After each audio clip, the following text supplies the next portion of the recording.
Why are we determined to follow a foreign policy of empire building and preemption which is unbecoming of a constitutional republic? Those on the right should recall that the traditional conservative position of non-intervention was their position for most of the 20th century, and they benefited politically from the wars carelessly entered into by the left.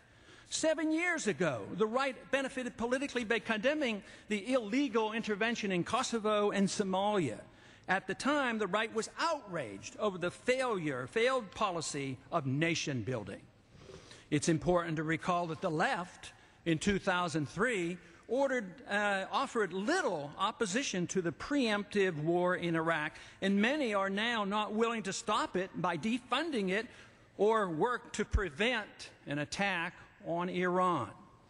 The catch-all phrase, the war on terrorism, in all honesty, has no more meaning than if one wants to wage a war against criminal gangsterism. Terrorism is a tactic. You can't have a war against a tactic. It's deliberately vague and non-definable in order to justify and permit perpetual war anywhere and under any circumstances.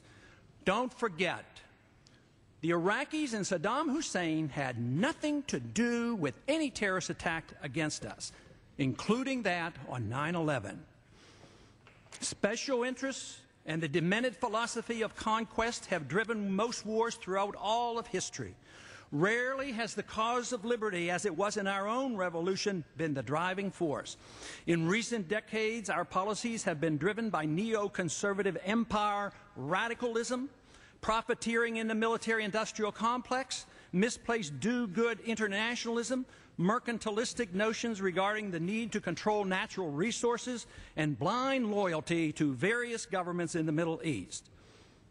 For all the misinformation given the American people to justify our invasion, such as our need for national security, enforcing UN resolutions, removing a dictator, establishing a democracy, protecting our oil, the argument has been reduced to this: if we leave now, Iraq will be left in a mess, implying the implausible that if we stay, it won't be a mess.